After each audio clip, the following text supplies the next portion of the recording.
What on earth happened here? Nathan Cole whispered to himself, stepping out of his rented sedan parked across from his cafe. The establishment, once his father's joy and now his responsibility, used to draw crowds every Saturday morning. Today, only a few patrons lingered, two leaving with frustrated expressions. Nathan adjusted his cap, pulled his sweatshirt tighter, and crossed the road. He hadn't visited this branch, store 4 of 9, in over a year, not since his father's death left him in charge. Swamped with corporate tasks, executive meetings, vendor agreements, payroll software, he barely knew the store managers, let alone the baristas. When online reviews began piling up, citing rude staff, slow service, and cold drinks, Nathan demanded explanations.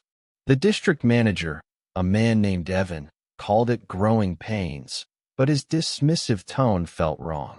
So Nathan chose to investigate, not as the owner, but as an ordinary customer. He grew a beard, wore glasses, and dressed like a weary student. No one here had met him. His father always oversaw this location himself. Entering, he was hit by the smell of scorched espresso. The music was too loud for morning patrons, and one counter was slick with syrup residue. Nathan joined the short queue behind a woman managing a toddler and a diaper bag. A young barista, blonde, hair in a messy bun, phone tucked in her apron, looked up briefly, then focused on her nails. "Next," she said, her tone dull. The woman ahead ordered, fumbling with payment as her child wailed. The barista's eye roll was blatant, even from the line's end. Nathan approached. "Large black coffee, please." Silent, the barista tapped her screen, held out her hand, and waited. Nathan paid cash and stepped aside as she made his drink, avoiding eye contact. Taking the lukewarm coffee, he moved to a back corner near the staff break room hallway. Unsure if customers could sit there, but eager to listen. He settled quietly, sipped, and observed. Only one other patron remained, engrossed in his phone. The cafe felt chilly, not in temperature, but in atmosphere. Then he overheard it. Two voices from the hallway, out of sight, but audible. "If another fool demands dairy-free, I'll spit in their cup," said a female voice, the barista who served him. A male voice chuckled harshly. "Yesterday, some guy whined his coffee was weak. I told him that's what you get for ordering drip at a proper cafe." They laughed. Nathan stiffened. The girl continued, "I don't care anymore. This place is a disaster. We're so understaffed, they'll never sack us. We run this show." Nathan's jaw tightened, his heart racing. The man added, "I told Evan to stop wasting time on the new girl. She's too slow. Either she speeds up, or we cut her shifts." Nathan's stomach twisted. A new girl? And what kind of manager lets baristas control hours? He rose, coffee in hand, and neared the counter as the two baristas reappeared. The man, tall, lean, arrogant, hesitated when he saw Nathan staring. "Hey, need help?" he asked. Nathan said nothing, turned, and left. In his car, he sat in silence, fingers tapping the wheel, feeling ill. He'd been so focused on corporate duties, he'd lost sight of what made his father's business special: respect, service, community. Now, people like these were ruining it from within. He called Jade, his trusted assistant. "I need the full staff list for Store 4, he said. "Their schedules, and when the new girl's next shift is." Jade paused. "Everything okay?" "No," Nathan replied, "but it will be."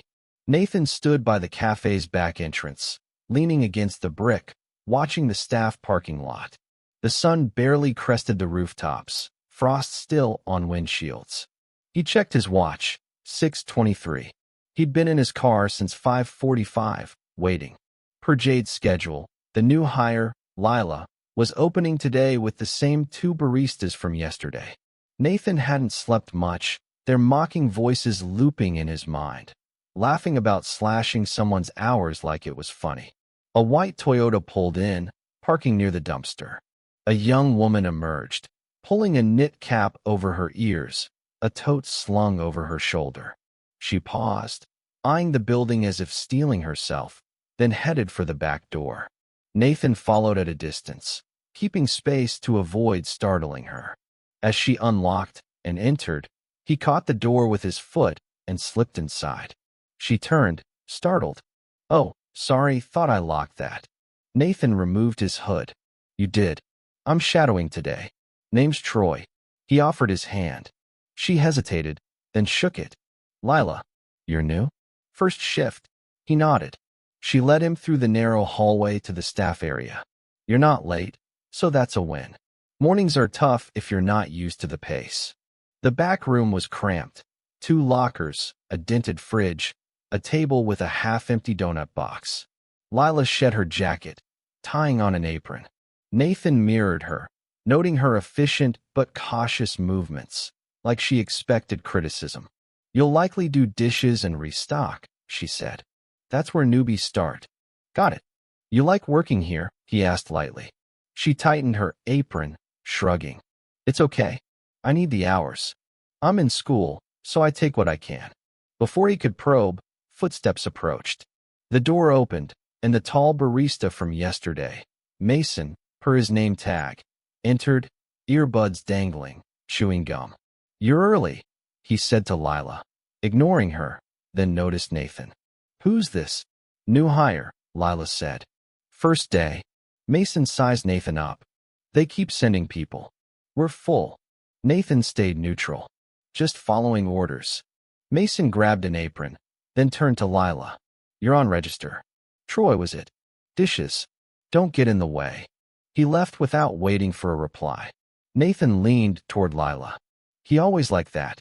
She gave a tight, polite smile. "Mostly. Keep your head down, and you'll be fine." They moved to the main floor. The cafe was dark, but pre-opening tasks were underway. Counters wiped, pastries set, machines warming. The blonde barista from yesterday, Sophia, was at the espresso grinder. "Morning," Lila offered. Sophia ignored her, adjusted the grinder, and walked off. Nathan started rinsing milk-crusted pitchers at the dish station. The sink area was a mess, cleaning supplies in a cracked bin, the drain board wobbling on 2 legs. Lila worked efficiently, checking pastries and aligning cups. Mason barked orders, loud enough for future customers to hear. Sophia drifted between tasks, barely looking up. By 7:15, customers trickled in. Nathan kept low, watching while scrubbing. The morning rush grew, and so did the tension. "I said no whipped cream." A woman snapped at Lila, who apologized and tried to fix the drink. Mason snatched it, dumped it, and told her, "Do it again." Then to the woman, "Sorry, she's learning." The customer shot Lila an annoyed look. Lila remade the drink, hands shaking. Nathan caught her eye. "You were fine," he said quietly. She nodded but stayed silent. By 8, the cafe was packed, the line nearly to the door, mobile orders relentless. Sophia cut corners. No sleeves on hot cups, underfilled lattes, misread names. "This should be a cappuccino," a man said at pickup. "It is," Sophia replied, not looking. "It's mostly milk." "That's a cappuccino," he said, skeptical. "No, it's not."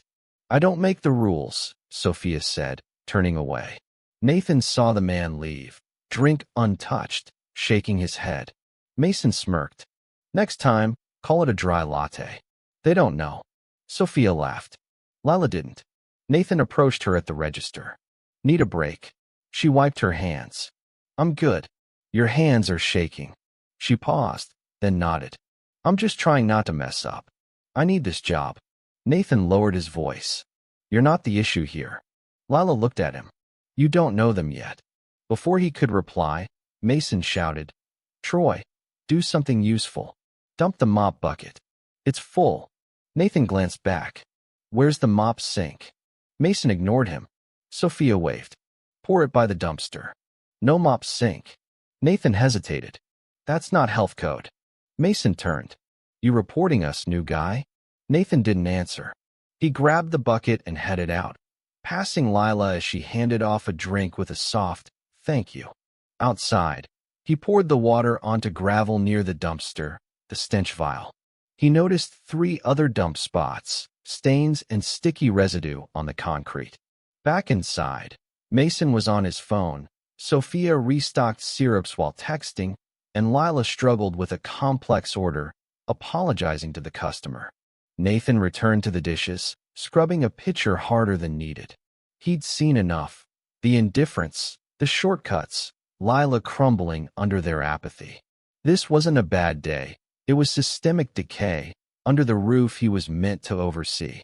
He glanced at Lila, wiping the counter, shoulders slumped. Nathan dried his hands, slipped into the back room, and called Jade. "I need the regional manager here tonight. We're closing this place for a staff reset and retraining. And I want to meet Lila off-site, somewhere quiet." Jade hesitated. "Everything okay?" Nathan eyed the break room's flickering light, the burnt cheese smell, the absence of pride. "Not even close," he said, "but we'll fix it." Lila entered the library's side door just past 7 p.m., backpack low, coat clutched tightly. She spotted the man who'd called himself Troy at a table by the window, with 2 paper cups and a manila folder. He stood as she approached, his demeanor calm but unreadable. "Hey," she said, wary but courteous. "You wanted to talk?" Nathan nodded. "Thanks for coming. Sit." She hesitated, then took the chair across, setting her bag down. The library was nearly empty, just a few students murmuring over books. Headlights outside cast slow shadows on the wall. Nathan slid a cup toward her. "Chamomile. Wasn't sure what you like, but it's a safe choice." She held the cup, nodding. "Thanks. So what's this about?" Nathan met her gaze. "My name's not Troy. It's Nathan Cole. I own the cafe you work at." She blinked. "Wait, what?" "I went undercover," he said. "That store's been failing for months, and I couldn't get straight answers from corporate. I had to see it myself." Lila leaned back, brows furrowing. "You're serious?" He gave her time to process. "I didn't mean to drag you into this," he said. "But after today, I couldn't walk away." She looked at him. "Am I in trouble?" "No," he said firmly. "You're holding that place together. I'm here to understand what you're dealing with. Off the record. No managers, no repercussions. Just the truth." She stared at the table, biting her cheek. Then, quietly, she said, "I almost quit last week. But I need the money. That's why I'm still there." "What made you want to leave?" Her grip tightened on the cup. "You try to do things right, and you're still the problem. Mason told me I was replaceable my second shift. I thought he was joking. Then Sophia started excluding me from tasks, telling me to watch while she cut corners, and blamed me when customers complained." Nathan listened, his face neutral but attentive. "They don't train anyone," she continued. "They throw you into the rush and get mad when you can't keep up. If you ask for help, you're wasting their time." "How long have you been there?" 3 weeks, she said, voice flat. "Feels like a year." Nathan nodded. "Has management checked in?" Lila gave a bitter laugh. "Evan came once for 10 minutes. Asked if we were settling in. Mason stood next to me the whole time." Nathan paused, then opened the folder, revealing 3 staffing schedules. "We're understaffed by at least 2 for mornings," he said. "No one's requested more coverage. Schedules haven't changed in a month." Lila frowned at the sheet. "That's why Sophia is doing open to close." "I thought she chose it." "She didn't," Nathan said. "Mason's been submitting schedules, and Evan approves without checking logs." Lila sat back, realization dawning. They're just doing whatever they want. Nathan closed the folder. "Not anymore." She looked at him. "What's the plan?" "I've called the regional manager. The store's closing for 3 days. We're bringing in a temp team to clean, restock, and retrain everyone." Lila's eyes widened. "You're shutting it down?" "It's the only way to fix this without patching a broken system. Everyone scheduled gets paid, but only those who retrain will be considered for rehire." Lila stared. "You're giving them a choice?" "I believe in second chances," Nathan said, "but not rewarding apathy. If they want to stay, they earn it."